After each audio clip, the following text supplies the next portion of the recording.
Hi, everybody. Welcome to Ritual Space Live podcast. We are so excited to be here. It's just me and Heather today. Hi.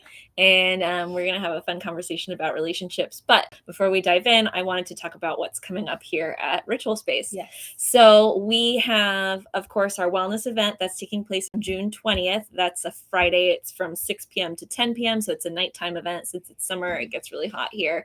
And it's meant to be kind of like a immersive wellness event, so you can come and like have little mini services done and connect with people and do things to treat yourself to your well-being in real time rather than just talking and getting information. I will be there reading cards. Yeah, it's gonna be awesome. So excited.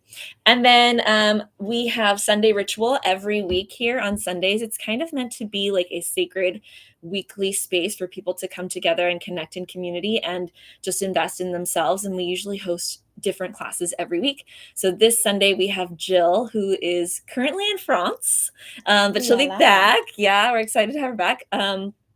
Actually, I'm surprised she's going to do this one because it's the first, and I don't think she gets back till the 30th. But anyway, so she's on the schedule for a tea and tarot and guided meditation on Sunday. That's June 1st.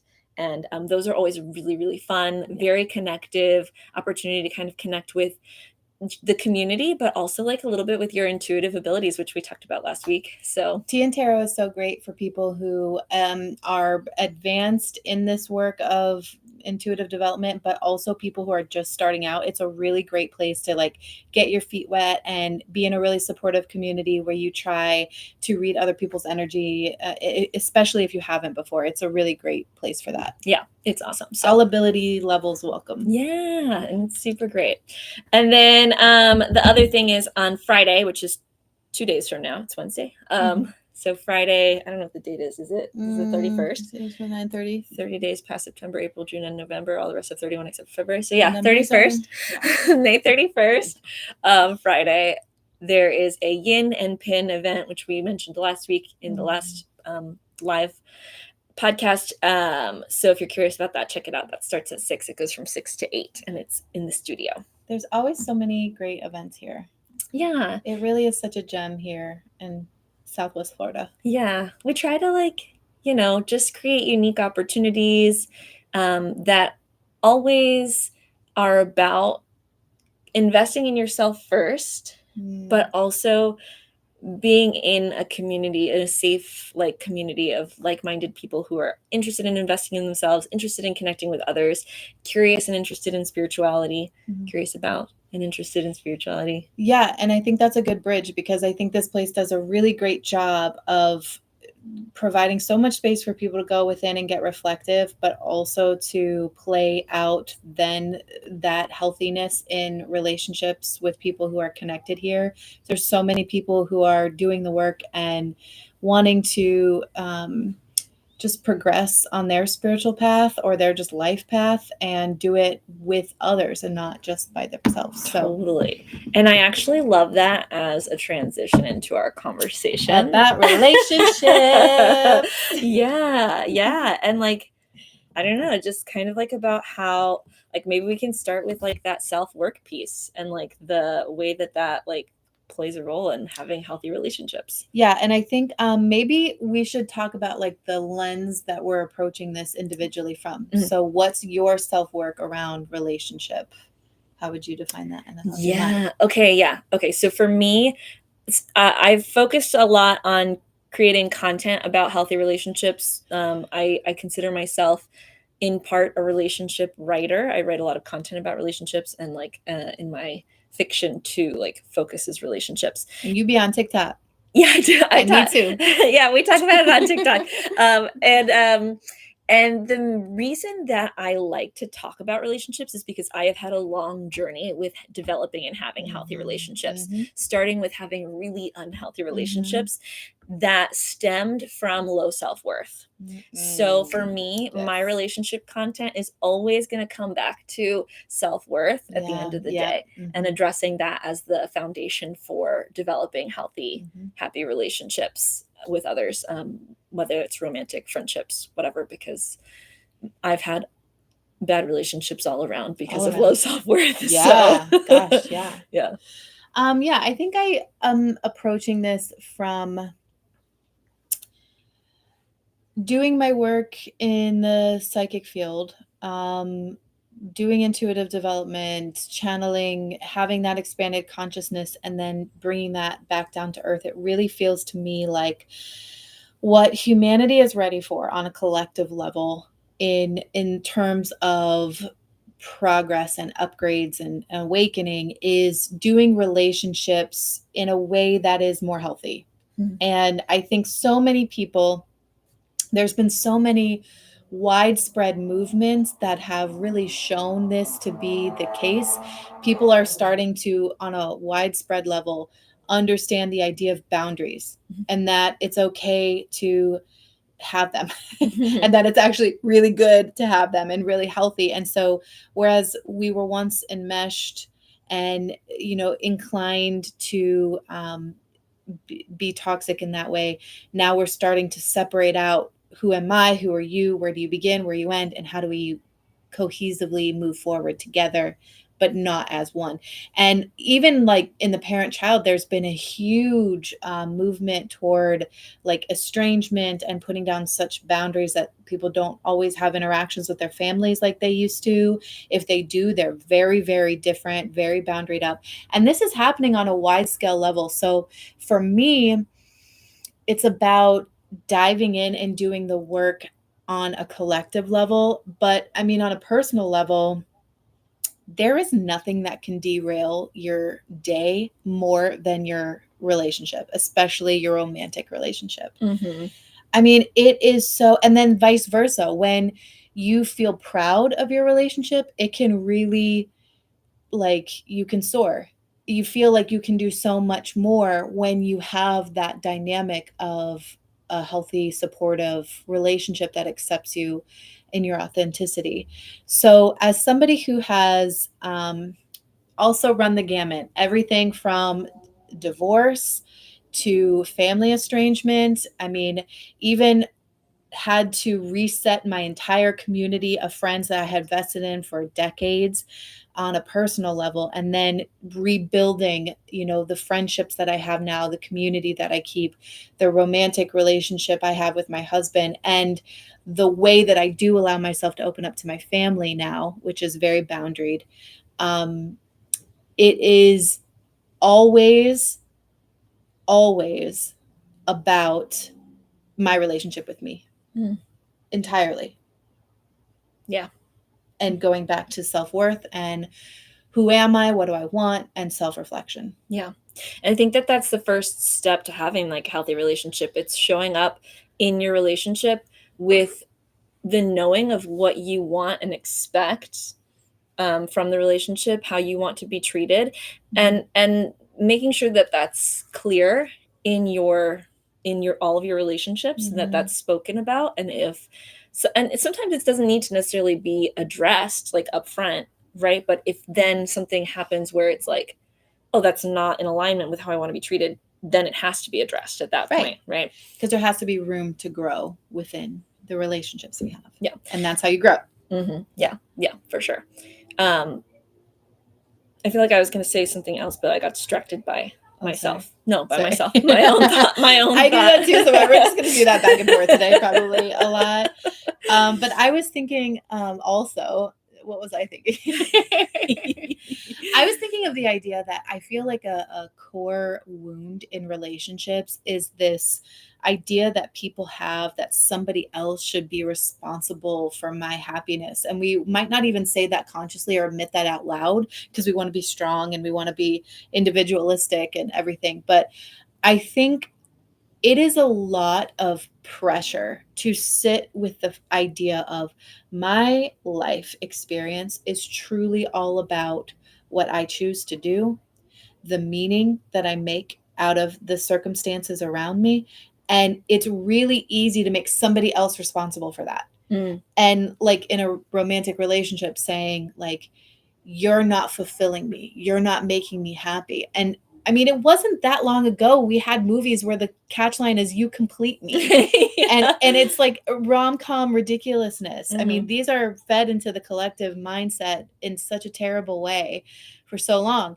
And I was watching Aladdin the other day, and I was just like, this whole New World scene on the magic carpet, it just wrecked me because it just set up my ideals for romance. It's like, if you don't have a magic carpet, why are you here? Back up. I was like, hey, magic carpets, they don't technically exist in that way. And maybe you love romance and you want more romance, but that's not Aladdin's responsibility. Jasmine, make your own world. It doesn't always work like that. Like, go Yeah. in the market and make your own life, that you want to have. So I think that is really at the core of a lot of what people struggle with in relationships, is making somebody else responsible so that they don't have to take the responsibility of my life is what I make it. Yeah, I would say the biggest difference for me between the health of my last relationship, my previous relationship, and the health of my current relationship is that recognition, is that piece of being like, oh, this person that I'm with now isn't going to be the one who makes me happy. I have to be the one who makes me happy. Right. And then that can spill into the relationship because I do things that make me happy. He does things that make him happy. And then we share our life together Right. versus, okay, we're together now. How are you going to make me happy? And how am I going to make you happy? Right. And like, if you're living in that mindset too, and this was another big problem that I had in my previous relationships, and even a little bit in this one too, earlier on, before I fully got it, was living from a place of trying to serve the relationship and figure out how to make my spouse happy, and then expecting that he would do the same in return. And then feeling really burnt out in the relationship because of that, feeling unseen, feeling like underappreciated, feeling like no matter what I do, it doesn't matter. Like, it's never enough. Because at the end of the day, it's not my responsibility to make that person happy. Right. It's their responsibility to make themselves happy. Exactly. And I know when I am doing sessions, and it's always about, career, love, health, work. Those are the 4 categories. When somebody wants a psychic reading, it fits in those 4 categories. And when I've had people, I've had people come to me and wanting me to validate that the person that they're with, that they're about to end a relationship, but that the person that they're with is worth it. And they're already with that person. And they want me to validate that, yes, this is the path for them to walk. Ooh, I gazed into my crystal ball and I saw that you are going to be with somebody else. And truthfully, it was so frustrating for this person until we could work through it. But basically, I kept having to say, you want to be with this person instead of the person you're with, to the extent that you already are. So let's live in the reality of that, and let's own what we want and what we don't want. And then the process of how you make that happen, let's try to be proud of that. Let's also try to be proud of the transition there. Because sometimes I don't know that it's a good thing to get it on the first shot, because I think experimentation is really important. I was married when I was 19, right? It's really young. Not a good idea. Not a good idea to make a lifelong decision when you're 19, always. But that's okay. It was what it needed to be. But I think that sometimes other people even say, this is the right path for you to follow. And that's what I was thinking. And so I was like, well, I want to be good. I want a good life. I want to be content and satisfied and fulfilled. So I'm not going to go do this thing. I'm going to do this thing. If you guys say I trust you people, I'm going to do this thing. I'm going to take your advice. And that ended up being a relationship that I was in simply because I was taking somebody else's advice instead of finding out what my own advice was to myself.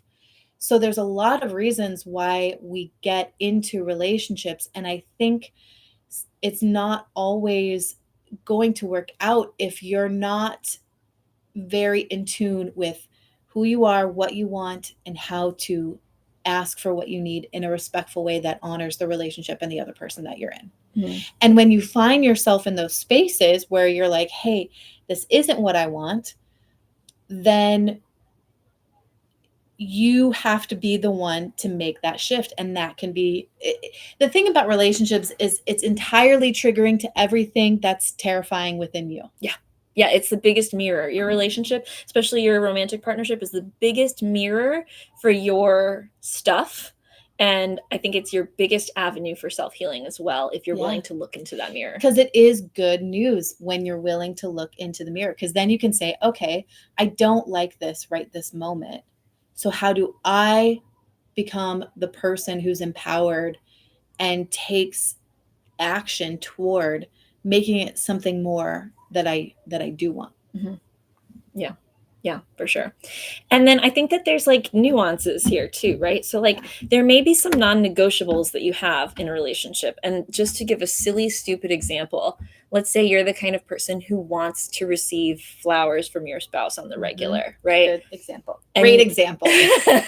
And you expect them to just do that without like telling them like, hey, this is an expectation I have in relationship.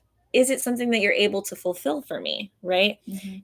And being able to have those kinds of conversations about those non-negotiables, right? Yeah. And if they're willing to meet that, then great, and then they're willing to meet it. But then there are other things that are a little bit like more Intense. yeah, it's like it's one thing if you want to receive flowers because that's important to you and that's Mhm. something that's special to you. Mhm. It's another thing if you are looking for that person to be able to just like show up with whatever you need whenever you need it. Yeah. You know what I mean? And Yeah. like fulfill those spaces within you that are Mhm. like empty and that you're trying to get filled. Yeah. If I could think of like an example, let's say like you have a need, you like need well, because then this is something else you can also ask for and create in your relationship too. Right. And I think that that's always the case, right? Always. So like let's say it's like a need for intimate connection, like intellectually. Yeah. Stimulating. Conversations. Yeah, you know, Mhm. and you're with a partner who's not really good at coming up with conversation topics and you're Yeah. getting frustrated with them because you want to have conversations with them and you're expecting them to come up with the conversation topics Yeah. and like to like present you with these mentally stimulating conversations, and that's just not who they are and Yeah. not what they're capable of, right? Mhm. And then in that case, if the relationship is still worth it to you, even though they're not able to deliver on that, Mhm. then you come up with the conversation topics. You Right. start the conversations. Mhm. You ask them, try to get them curious, try to get them interested in the subject, Yeah. and then see if that works. And there's creative solutions there. Or find a group or start a book club and have people over in your home to get that need fulfilled. It's not about not meeting the needs. It's about being creative with how those needs are met and not putting so much pressure on the flowers, so much pressure on the partner. I heard a couples therapist talk about how, we grow up and because our parents are our primary caregivers and we are in a serious state of just need from them. We depend on them for our survival.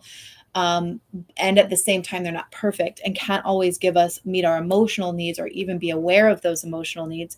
We grow up with these wounds that we then rely on a relationship entirely to heal. And I think that's the joy of being in a healthy relationship, is being aware of that healing. But I think that's the blizzard and the storm you got to go through to realize it's about you healing your wound in relationship, not somebody else healing those wounds and being responsible for healing the wounds that were caused, maybe even generations of wounding going on there. Yeah. Because that's really not fair to make another person responsible for that. Mhm. Right. It's not. You have to recognize the wounds within yourself and understand why they're there or what they're driving for you in some cases. So like there may be a wound that you don't necessarily understand or see or recognize, but it's driving a pattern in your life and you're able to recognize that pattern. Why does this keep happening for me in my relationships? Mhm. And you think it's the people that you're meeting and that all of them just are the problem, Mhm. when the problem is there's something in you that needs to be addressed that is creating this pattern. Yeah. And you recognize the pattern as the first step towards trying to identify, well, what's the thing within me that needs Right. to be addressed so I can eliminate this pattern from my life. Right. And what it means is there's a part of you asking for love from you Mm-hmm. first before you then get it from another person. And when you're with somebody who does truly love you, they're going to want to give you something if they can. Mm-hmm. They're not going to withhold that if there's something that you need that they can absolutely, especially easily meet. In your example, I'm sure that partner would want to have intellectually stimulating conversation if that's important to the partner, and then maybe they just need to learn how. A lot of times in really healthy relationships, the other person is willing to be taught, and it's also like an honor to be taught because when you teach other people how to treat you, it's like you're showing them a map straight to your heart, and the person who loves you wants to walk that path because everybody's got different ways to love themselves. So when you view it in that way of like, let me teach you gently how to treat me because I know how I treat myself that way, that expands healing in so many directions. And that can be the joy when you're not unconscious of those needs and just trying to play them out. Yeah. It makes me think of like when I was in my previous relationship, and when we ended things, one of the problems that often I felt in that relationship is he felt I was too needy, or I felt that I was too needy, but he couldn't meet my needs or whatever it was.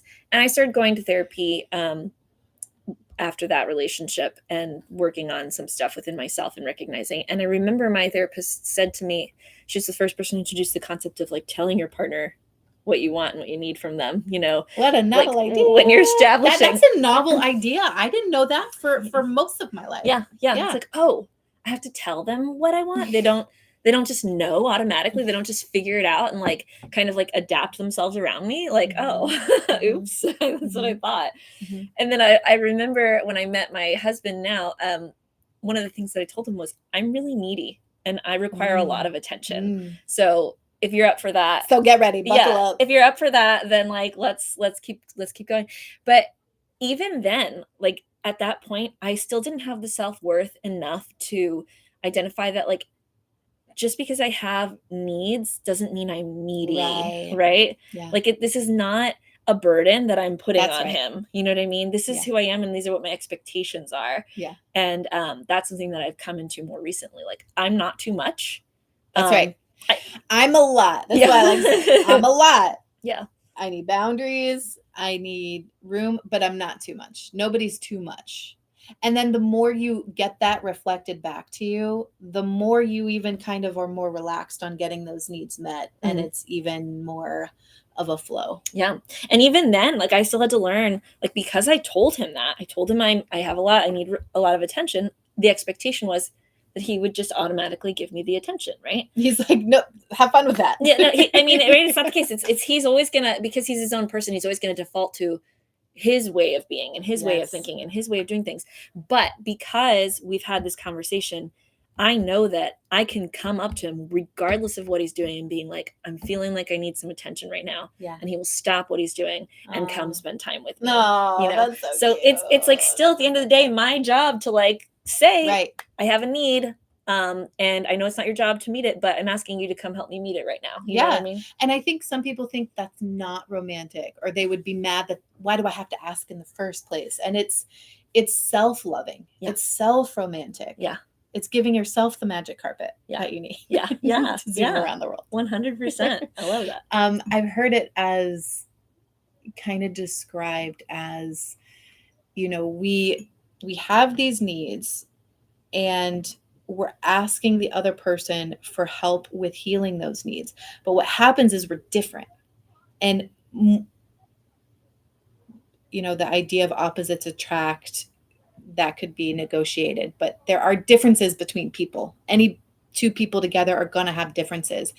And so what happens is when you do things different than I think they should be done, when I do things different than you think they should be done, that's a lot of times when the trigger happens in a relationship. And it's like, Why aren't you acting like me? Something must be wrong. And that's where we go to so often with our conflict is like, if you're not giving me this attention, it must be because you don't actually love me. Yes. Yes. And Right? it's so hard to say, you're not giving me this attention because you were thinking about dinner and you were thinking about how you were going to cook dinner. And you love thinking about dinner all the time. You think about food. And maybe. And in my mind, this is a real example. So let's just put it there. My relationship. My husband loves food, loves cooking, is always thinking about it. I'm over here in my existential, like, what is real? And like, who are we? And he's over there, like, I think if I use these ingredients and look at this cookbook, and I'm just like, where are you right now? And at the beginning, I had to be like, why? What are you thinking? But in his mind, showing love is getting food together and making sure we have dinner and making sure we're healthy. Like, he's very practical like that. And I'm very delusional on another planet in my brain so often. I'm like, why aren't you in a delusional space ready to talk about like the deepest mysteries of the universe right now? And he's like, I'm just thinking about dinner and I'm stressed out about that. So I think that there's this, like, once you develop an understanding that people love differently and that you need to receive love differently, then you can have those compromising conversations of, okay, if I need attention, how can I ask for this? Yeah. And I can even like in the midst of conflict too, that can be even all the more challenging. So I was having an emotional day the other day, and I wanted to be seen and held in my emotional experience. Yeah. And so I went to my husband to seek that out. And like, I didn't say that that's what I wanted or needed. Oh, girl. So I'm like there with him, and he's like, he's aware that something's going on. So he turned off the TV. Okay, that's a lot of awareness on his part. That's a big deal. I know. But then he looked at me, he asked me what was wrong, and I said, I feel sad. He said, you feel sad? Why do you feel sad? I said, I don't know. He said, well, how can we cheer you up? And I said, I don't want to be cheered up. And he said, okay. And then he pulled out his phone and started scrolling. Oh no. He started good. It got fancy there in the middle. He's like, oh, okay, you don't want me cheered up? All right, cool. I'll just do my thing. And then I had no idea what to do at that moment. Yeah, right. That's so cute. So I was like, okay, I need to go. I don't know what to do right now. I need to go figure it out a little bit more. So I left the space. I left him there. I went to the room and I started sitting like, what do I need? What do I need? What is it that I need? Can I ask you, in that moment, did you feel tears? What did you feel? Yeah, I was crying. I was in like an emotional state. That can feel really hard to feel like, I can't get my needs met. I don't know how to do that. Yeah. And I didn't necessarily have an identification for why I was feeling sad that day. I'm pregnant, so there's like definitely hormonal stuff going on. So, but I didn't have like an identification of what was making me sad. All I knew was that I was feeling sad, and I had an idea. I knew that I wanted him to be present with me, but I didn't know how to vocalize that. Yeah. So I had to go back to my space, figure it out a little bit more. He came back to the room and said, "Hey, so do you know what's going on?" And I was like, "No, not yet." And he's like, okay, well, I think I'm going to go take the dogs outside to play. And I said, okay. And I know after we had a conversation later that the reason he did that was because the dogs overstimulate me sometimes. Aww, and he wanted to get them out of my space sweet. and like go play with them. Yeah, right? that sounds like he's trying to give. He was trying to respond in the ways that made sense to him, Mhm. even though they weren't meeting the need that I had, right? And he was just doing the best that he could in the moment. Because you couldn't articulate it yet, and Right. that's fine. Right. Yeah. And it took a while. It took a little while. And there were a few other attempts that he made to like help, right? Aw. And finally he was cleaning, because he was like, okay, well, maybe if I get clean, she won't be overstimulated by the mess or whatever. Right. He was trying to do what he could. And I said to him, I don't want you to clean right now. I want you to be present with me in this moment of sadness. And he said, okay. And he put the broom down and he hugged me, and I cried a little bit. And then I finally was able to start explaining to him, like, I think honestly, sometimes I have intuitive downloads and like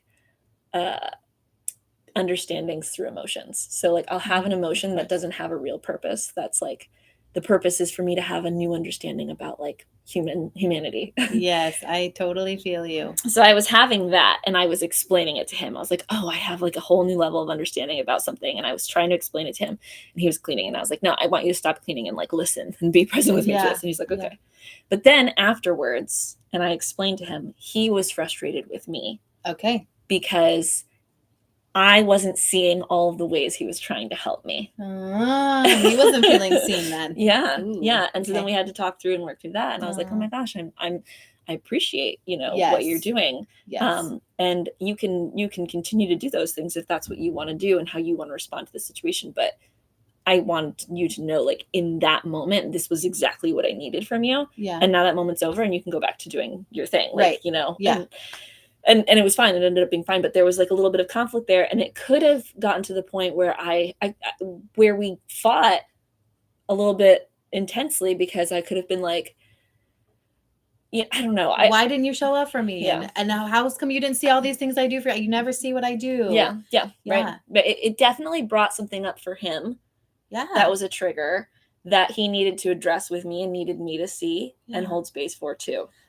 I love that you were so honest with that, because I feel like that example is such a good example of how there could have been serious breakdowns in the conversation that on another wavelength could have really tanked not just the day, but like even the relationship. Like, is this even the relationship in I the want? past? If they can't even pick up on my... It would have, Yeah. right? We've been together for a long time and we've worked on like developing this understanding of each other over so many years now. But like, yeah, in the past, moments like that would have derailed our whole day and would have made me have an existential crisis over whether I was with the right person or not. Because you want to be. Yeah. And you always, in any healthy relationship, it has to be based on the idea of like, we'll be together as long as it works both for us. And you really can't have this sense of like marriage forever, no matter what, even if we hate each other and our lives are miserable. You really can't have that mentality and also have a healthy relationship. There has to be freedom built into the foundation, which means you have to check and you have to weigh and you have to measure, which means you have to give it the actual chance that it could potentially have to be just, we end up loving each other for an entire lifetime. Mm-hmm. And in doing that, it sounds like you've really done a lot of that work to understand each other's patterns and to be able to speak to those and to not get, when you get emotionally triggered, not to get even double triggered because something is wrong. Right. We could have just kept triggering each other back and forth, but for not seeing each other, not being so in our own experience that we're not seeing the other person's experience. Right. And I think that happens a lot, is we get so lost in our own experience that we can't even see the other person's experience and recognize that there's a whole nother human with their own stuff on the other end of this experience. That you love, by the way. That you love. Like, you can love somebody so much and just be like so caught up in your own experience that you're, can really disregard somebody else's very human experience and emotions and feelings. Mm-hmm. And there's so much that goes into that. I think that when like I said, I come from this work from my conscious practice. And if I zoom out, what I see in humanity is that we're moving toward a time of harmony where everybody is united and moving as one, fully in their authenticity and uniqueness. And those two things have been at odds in the past. In the past, it's, you have to be like me. I need somebody who's exactly like me so that we can be safe. You're my religion, you're my friend. If you're not, if you're my race, if you're my this, and we congregate in these homogenous sameness groups. And that makes us feel safe. But really where the progress is when we are fully in our authenticity and embracing and accepting that and knowing it and moving together with each other as one. That's really, I think, the next kind of goal for how we operate. And if you look out in the world, it looks like the exact opposite. It looks like a dumpster fire of this. It's wars. I mean, you have everything from wars to relationship conflict. You know, there's a lot of different ways to do conflict. And so I think that the work that we're doing in relationships right now is to learn, who am I? What do I want? What do I need? How do I ask for it? And then how do I absolutely not just respect and love that there's somebody else here, but also come up with creative solutions of how you can move in a united way. Because if I just said, magic carpet is the only way to romance me, then that would not give room for all the ways, all the dishes that have been cooked for me. Mm-hmm. Purely from a place of love and romance. I would not have been able to even receive love in that way, to the point where I don't cook. I hate it.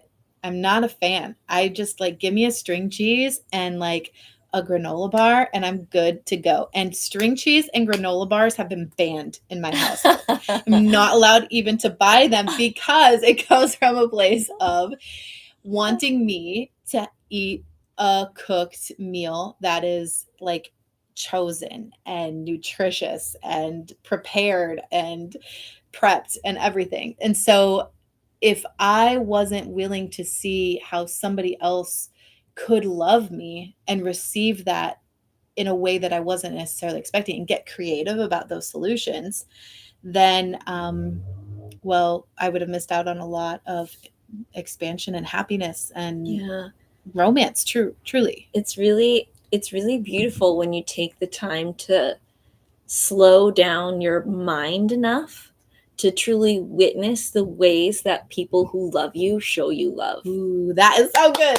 Can you say that or something like that again? It's really, really beautiful, I think, when you can slow your mind down enough Mm-hmm. to truly witness the ways that people who love you show you love. Yeah. Yeah. Because so much of what we're thinking isn't love, because we wouldn't have come up with it that way, actually is love. Like, Mhm. even when they're getting it wrong, Mhm. even when they're taking out the dogs or they're going on their phone to give you space, but you really want something different, Yeah. they're trying to love you, but you're not actually receiving it unless you can. I think that idea of slowing down. So how would you say you're describing it as a slowing down? Can you give us more insight into a process of noticing and being able to receive more love? Yeah. I think that it comes from reflection a little bit for me. Yeah. I think like taking time for reflection. Mhm. Like, so in those moments where my husband was trying to show me love in the ways that he knew how, I wasn't seeing it necessarily. Mhm. And he told me, we talked about it. So then I knew, oh, yeah, this is how you do it. And then it's about, now not only did he just tell me, it's now slowing down and reflecting on that and like Mhm. who he is as a person, Mhm. and like seeing, oh wow, like that's really, really nice that he wanted to help me move through my sadness and was coming up with creative solutions to help, but without forcing me out of it.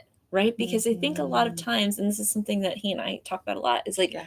sadness as an emotion is something that's uncomfortable for people. Yeah. And they want to push people out of their sadness quickly. Like, Yes. let's get you to the other side of this. Let's cheer you up, and he did. Mhm. That was one of the first things he said. How can we cheer you up? And I That's said, right. Going straight to a solution. How do we fix this? Right, Yeah. right. I said, I don't want to be cheered up. And so then he accepted that I was just sad and needed to be sad, but he still wanted to do things to like make me know, help me understand that like I'm loved and that everything's okay. And I have to pause on that. Like, you being able to say, I don't want to be cheered up right now, that shows a lot of inner work and acceptance of the parts of you that get sad. And that also is like when we slow down and we be with our sadness instead of waiting for somebody else to fix it, because it is hard. It's hard to love somebody and they're miserable and sad and suffering and in pain, and you love them and you want them to be happy. Of course you do. Mhm.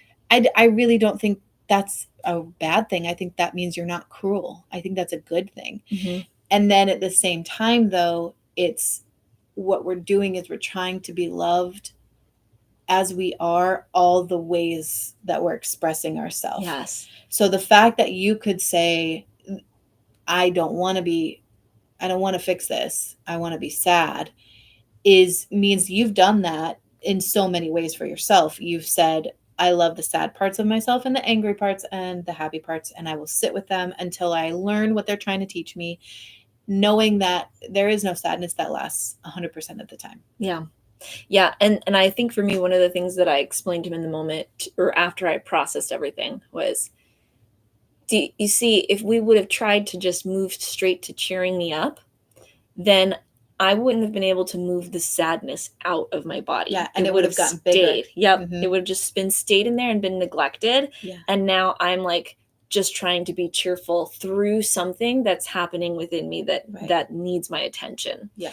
And he, seemed to understand that, even though like he's not comfortable with emotion. Sure. So he wouldn't want to sit in sadness for a long, Sure. Longer than is necessary. That is necessary, yeah. But he seemed to understand that. And I think that maybe that's part of it too. If you can slow down enough to see how the things within you are messages for you, or are informing you, or are important for you to see and witness, then you can slow down enough to see how the things that other people do are beautiful parts of them too. Yeah. Right. So like, just like I'm having a moment of sadness and there's beauty in it, and there's something to be seen here, and to be witnessed and appreciated and learned.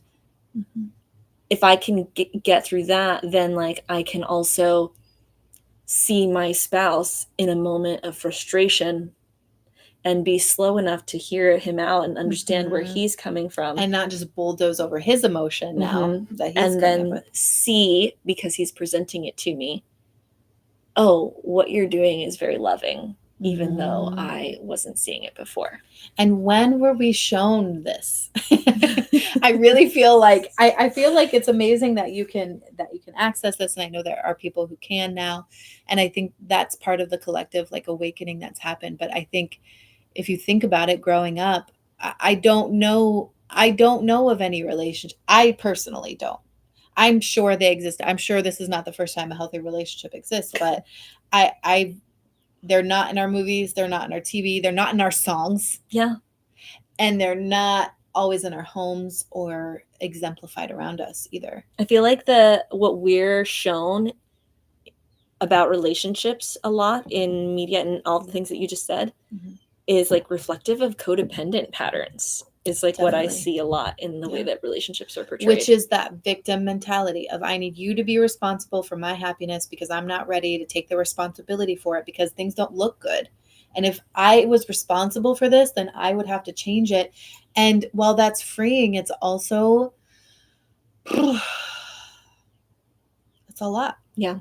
And then I think the other side of that too is I'm going to completely self-sacrifice to the point of helping you become the version of you that I want you to be. Right. And that's also that's like another codependent pattern and way of thinking that's just not healthy for anybody, because you can't force someone to change. No, you cannot. I think that you can, when things are approached with patience and love and understanding, you can grow and change together. Absolutely. But you can't force somebody to change by like doing all the things that you think are right. You're right. And you can influence. You can influence is probably like the extent to which we can change another person. You can't change another person. Right. But you can influence, and then knowing that a person's always going to change, especially when all their parts are accepted. And I think that having a relationship where it could not progress for me personally, having a relationship where it could not progress even after many years, got to just the point where it was like, okay, you can't meet me where I am and where I'm going and accept me and love me in that. And so at this point we release each other because you need to be with somebody who's more like you in your current stage of my journey. And if I respect you where you're at, then I'm going to give you that. And that is genuinely in my heart how I felt. Not that it wasn't like a contentious thing, because when you stay too long, it gets more and more upsetting when you're ready to move on. But I think that, there is this like idea out there that you need to be fully healed to be in a relationship, and I don't believe that at Mhm. all. I don't think that exists, and I think that's just like a perfectionism working its way into mental health and Yeah. spirituality. No, your relationship will heal you if you let it. Right, automatically. Yeah. And at the same time, I do think that having those skills of emotional regulation, self-reflection, the ability to see somebody else as other and different and still good, and not immediately go to fear, or if you do, to nurture that emotion and have that emotional regulation, those skills, just even having a basic understanding of them, I think are really important for having a foundationally healthy relationship. Mm-hmm. Yeah, 100%. 100%. Yeah, it's and it's not easy, right? Again, and I think like I was saying, it comes back to doing self work 1st, Mhm. like, or being willing to do self work even when it comes up in a relationship, right? So like, so if you're in a relationship with somebody and they're upset with you about something, and they're bringing that to your attention, right? Mm-hmm. There may be a certain level of it that's like a trigger for them, that's their own stuff that they need to work with, but some of it could also very well be that they're noticing your unhealthy patterns and pointing them out to you. Right. And I feel like my relationship has helped me with that too, Sure. on so many levels, pointed Yeah. out my blind spots, right? Oh yeah. Helped me see the ways that I was repeating patterns that were handed down to me that Yeah. I didn't want to be repeating. Yeah. And we're maybe even aware that you were repeating. Right. And I can like give an example of one wherein if I get uncomfortable or unwanted attention put on me, I will put uncomfortable and unwanted attention onto someone else. And when I say will, I don't mean will, because I don't do this anymore. Okay. This is something that I used to do though. Right. And it was, my spouse actually didn't point it out to me directly. Mhm. I became aware of it in witnessing his reaction to it one time. And I was like, oh shit. This is someone that I love, and I just transferred my uncomfortable and unwanted attention onto him and made him uncomfortable with unwanted attention.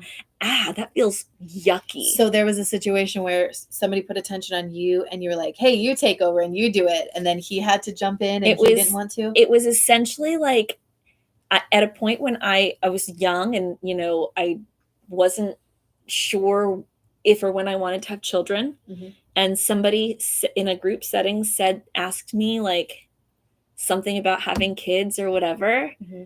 And I didn't know how to deal or answer that question. And the way that I like hate to like even say it, it's so terrible. Okay. It's so terrible. I like pointed at my husband and said, can you imagine him with a kid? I know, right? It's okay. We cringe because we're here. We're in the thick of it. Yeah. It's okay. Right. And I said that and I saw his like embarrassment and discomfort in the moment. I like witnessed it and I was like, oh, it hurt you. It did. It hurt me and I felt so bad. And I was like, why did I do that? And then I had to explore why I did that. And that's something that I learned how to do from my family of origin. Deflect. Yes. Deflect in uncomfortable situations. Yes. And just share that pain that you don't want to feel, instead of being able to say vulnerably, I don't know if or when I want kids right now. Yeah. And there might even be and I don't want to talk about it. And I don't want to talk about it because that sounds like there was something that you had to work through. Maybe that was a little bit like, am I even able to show up for a kid? Am I able to take on that responsibility? Like, you might not have been aware of that. I had to do a lot of work around my feelings towards having children in order to like get to a place where I could like surrender into it. Oh, okay. Yeah. That's a really great example. And I'm grateful that you said that, because I think, it's going to show you the worst parts of yourselves, because when you're hurting, you can be callous towards yourself for some reason. And you were the meanness that you were giving to him, you were giving to yourself in some way, unconsciously. But when you do it to somebody you love and you're like, oh my, I just did that. There's definitely been times in conversation or communication where I'm just like more pushy than I need to be. And I have been in a place where I have been so pushed and so pushed and so pushed, and people have been pushy to me. So I know that feeling of getting like steamrolled, and I hate that. And in my mind, I'm like, I would never do that to somebody. But then when my husband says you're being pushy, like initially when that comes up, that wound comes up and that reflection comes up, and you're doing that to somebody you love, it hurts you. And I think that's why you heal in relationship, is because you do genuinely care about the person that you with on some level, and then you maintain it with, healthy practices.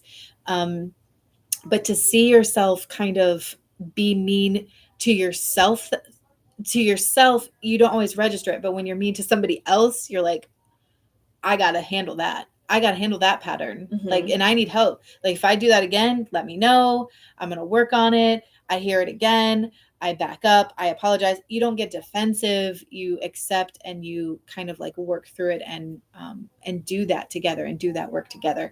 But that can be really painful. Yeah. It's a reflection of the voices in your head, right? The inner critic, and just voices that were learned from wherever you picked them up. Yeah. And the way that you talk to yourself and the way that you treat yourself. And then that's when you're not aware of that, it spills out onto other people, I think, so that you can become aware of it. Totally. And in some cases you do, in that moment, I noticed my husband's response immediately, but he also expressed to me that he was upset with me. Good. So I was able to address it and apologize, and then start to dig into that and try to figure out where that came from. Mm-hmm. But then I see people in my life that I know who maybe their trauma is so painful that they just can't look at it. Yeah. And so they continually are projecting the way that they're treating and talking to themselves also out onto the people that they love, and can't always see it, but can't really ever see it. And then also think that it's the way that people are treating them. But it's it's like, it's this whole weird psychological thing. Like, if you're not willing to look and see, you're going to think that it's the way that the world is treating you and that other people are treating you. When in reality, it's how you're treating yourself and how you're treating others, because it's the way you're treating yourself too. Right. And at the core of that is the filter of shame. It's just some people can't get through that. Can't displace, or I don't know the word, but work through the shame till they get to a place where they can love themselves, so that they can be self-reflective in the ways that they need to take responsibility for their actions. And I think that's one of the things that contributes to a lot of like family estrangement that we see happening. Is it seems to be like a generational thing where people put up with things for so long from their parents because they were older or whatever reason, and now the younger people are not willing to do that and are putting boundaries up around that, and it's making it so uncomfortable for the families who have never had to sit with their own idea of like, how did I cause this to happen, and sit with the blame and sit with the shame. And not everybody has the tools to do that, unfortunately, and not everybody's ready to do that. And it's like, you can be compassionate to a person. You have to be in a healthy relationship. Your husband had to be like, love you, not okay to talk to me like that. And mine too, and us for them. But at some point, the compassionate thing is to put up the boundary, and to say, you're going to have to sit with, and sometimes that looks like divorce, and sometimes that looks like estrangement, and you're going to have to say, you're going to have to sit with this, because I'm no longer willing to reflect this pain back to you. Mm-hmm. Yeah, that's the other side of it, for sure. Right, when you're not willing to look into the mirror. Exactly. When you can't find enough love for yourself, no matter how much you love somebody else. Right. Because I think like a lot of times what happens is, through your love for someone else and like not wanting to hurt them and recognizing that, you're able to find more love for yourself, especially if you come from a low self-worth place. But some people, like, no matter how much they love someone else, they just cannot get to a place of like showing themselves an ounce of love, of the love that's needed in order to start to work through that. And I think you said some really good reasons why that might happen. I think another reason is it's too painful to admit to themselves what they went through and what that might mean about like their worthiness of love or Right. how they feel about their worthiness of love, right? So they would Yeah. rather just be like, I don't know what you're talking about. I love Yeah. myself just fine. You're the crazy one. Right. You know? And they put up the defensive Yep. block, yeah, Yep. instead of really taking it in for consideration. Yep. Yeah, I think this life is so intense, and relationships can alleviate that intensity by being with somebody that you love, that you enjoy. And we all, like, most people get into relationships and then they fail horribly and then they get into another one and just serial over and over again. Yeah. So clearly there's something about relationships that we're all working toward, even if we're not always in that place of self-reflection. And since we're coming up on our time, maybe we can focus and say, like, some of the benefits of having a healthy relationship, like some of the I don't know that it's so obvious. Mhm. All the time, the Yeah. benefits of the healthy relationship, because I think that we're seeing relationships be healthier for the first time in our society on a widespread level, and we're still figuring this out together. So maybe to reinforce those things, if not to put you on the spot, but what would be some benefits? I think that when people are creating healthier relationships in the ways that they are, it gives society, other people, friends, community, something different to see for those who aren't there yet, for those who haven't gotten to that place yet. You become an example for others. Mm-hmm. Yep. Huge. Yep. And I think another one too is when you have a healthy relationship, it's because you're doing self-work. Right. And so healthier relationships, a natural benefit of healthier relationships is healthier individuals. Mm-hmm. And healthier individuals, by and large, lead to healthier communities and healthier planet, you know? I really do think that some of the things we see play out politically in the wars are like the distant echoes of our own, where we sit within ourselves. And so relationships help us to make that seat a better place so that those things are addressed. Because, like you're saying, if you're learning how to put up boundaries in your romantic relationship, you're also starting to do that at work, and you're also starting to do that in your community, and you're also starting to not just put up boundaries, but start asking for what you need in your societies. Mm-hmm. And then finding the creative solutions where you're meeting your needs and the needs of those around you, because you've learned how, I would say, and then I'm going to add a third. When you learn how to value yourself, you learn how to value the people around you. Mm-hmm. and kind of share that almost that vibration of honor, like genuine honor, like not I'm forced to respect you because you're my elder, but I genuinely want to spend time with you because being around you reminds me of the best parts of myself. And if you have a problem, I want to work with you to find a solution because I just care about you so, so much. And it comes from there's so much more genuine relationships instead of surface level, shallow, I'm going to be nice to you, but talk about you behind your back kind of stuff that ends up happening. Yeah. Yeah. As when you're doing the work and you see how hard it is, then you can have more compassion for other people who are, whether you can see if they're doing the work or not, you can have compassion for their struggle. It's the reminder that we're all the same, right? Yeah. We're not different. We're just all humans living this life, sifting through gunk and trying to get by and be happy and healthy and satisfied with life. And it is an intense process, and it does give you more compassion for others. I think that so I know we're at time, but I wonder if there's ways to bring that into ritual space. Like, I know there's been some people who have come to do couples events wasn't there like an ecstatic dance Yeah, practitioner who yeah. was here to do that kind of Yeah, work? she did. There was a sacred seductress, which was all about like connecting with your feminine Mhm. yourself and like getting comfortable in your own sexuality and your Mhm. own expression as like a divine feminine, Mhm. essentially.